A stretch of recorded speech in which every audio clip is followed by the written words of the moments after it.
युक्तिवाद काल झालेला आहे आणि आज देखील कोर्टामध्ये काय काय घडतं या सगळ्या संदर्भातले अपडेट सुद्धा आपण आज संपूर्ण दिवसभरात घेऊयात। सगळ्या बारीक सारीक घडामोडींकडे आपलं असंच लक्ष राहीलच। आता समीर वानखेडे हे दिल्लीमधून काल रात्री 10च्या सुमारास मुंबईमध्ये पोहोचले। दिल्लीमध्ये समीर वानखेडेंची एनसीबीच्या मुख्यालयात चौकशी झाली। समीर वानखेडेंवरती आरोप असतानाच आता वानखेडेंच्या अडचणी आणखी वाढण्याची शक्यता आहे, कारण एनसीबीचं दक्षता पथक आज मुंबईमध्ये पोहोचतंय। 5 जणांची टीम आज मुंबईमध्ये येणार असून मुख्य दक्षता अधिकारी ज्ञानेश्वर सिंह स्वतः मुंबईमध्ये येणार आहेत। हे पथक समीर वानखेडे यांची सोशल मीडियावरील प्रतिज्ञापत्रासंदर्भातली तपासणी करणार आहेत। तसंच साक्षीदार साईल प्रभाकर याची देखील चौकशी केली जाणार आहे।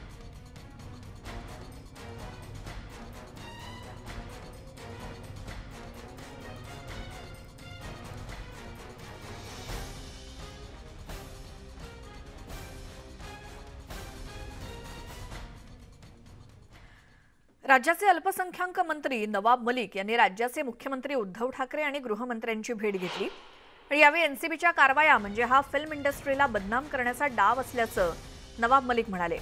या प्रकरणी मुख्यमंत्री पंतप्रधानांना पत्र लिहिणार असल्याचं देखील त्यांनी सांगितलं।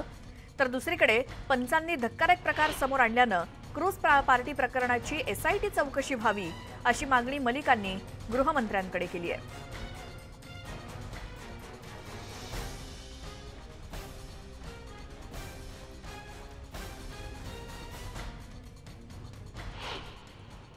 लाखो लोकांचा त्याच्यावर रोजगार आहे। बॉलिवूड या देशातली राज्यातली संस्कृती जगभर पोहोचवत आहे। देशातल्या जे जीडीपी आहे त्याच्यातला 3-4% वाटा आहे। जर या पद्धतीने या इंडस्ट्रीला बदनाम करण्याचं काम झाला, याचा परिणाम नुसता हे 5-10 अभिनेते यांच्यावर होणार नाही, लाखो लोकांचा रोजगार याच्यातून आहे। देशातली संस्कृती पुढे जाते आणि ही जर बदनाम झाली, मुंबई बदनाम झालं तर हे देशाचं पण नुकसान आहे। मुख्यमंत्री महोदयांनी सांगितलेलं आहे की या बाबतीत मी पंतप्रधानांना पत्र लिहिणार आहे। एक महत्त्वाची बातमी आहे, काँग्रेसच्या माजी खासदार प्रिया दत्त यांनी देखील बॉलिवूडला टार्गेट केलं जात असल्याचा आरोप केलाय। खुलेआम रस्त्यावरती काही लोक ड्रग्ज घेतात त्याकडे दुर्लक्ष केलं जातं, पण बॉलिवूडमधल्या लोकांच्या छोट्या गोष्टी सुद्धा मोठ्या करून दाखवल्या जातात असं म्हणत त्यांनी बॉलिवूडला बदनाम केलं जात असल्याचा आरोप केलाय। माजी खासदार प्रिया दत्त यांनी आरोप केलाय, बॉलिवूडला सॉफ्ट टार्गेट बनवलं गेलंय। रस्त्यावरती जे ड्रग्ज घेतात त्याकडे कोण लक्ष देणार, प्रसिद्धीचा गैरफायदा घेतला जातो असा आरोप माजी खासदार प्रिया दत्त यांनी केलाय। ड्रग्ज व्यतिरिक्त सुद्धा राज्यात अनेक महत्त्वाचे मुद्दे आहेत असंही प्रिया दत्त म्हणाले।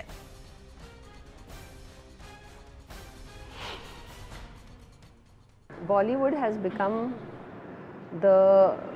anything that is a talk with Bollywood gets the biggest TRPs today. Okay, you catch a kid on the street who's a drug addict, कौन बात करेगा उसके बारे में? Who will talk about this beggar on the road who is taking drugs right in front of my eyes? Police उसको पकड़ के ले जाएगी. Will it become news? It won't. You know, so these things happen unfortunately, and I just always believe that this too shall pass, and that's unfortunate price to pay when you're a famous person. He's saying addiction is a disease.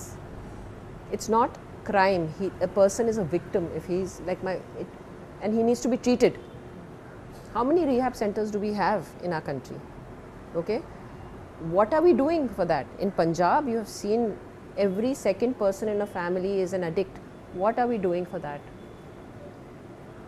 So all these things are something which can be discussed all day and can go on for hours. We need to do something concrete because, we make drug busts, we make huge, drug halls. But कहाँ से आ रहे हैं वो? Who is the king? Who is the kingpin? How has it landed into our country? There should be a trail of that, ना? यासोबतच सकाळच्या बातम्यांमध्ये आपण एक छोटासा ब्रेक घेऊन लगेच परत येऊयात। पाहत रहा न्यूज 18 लोकमत।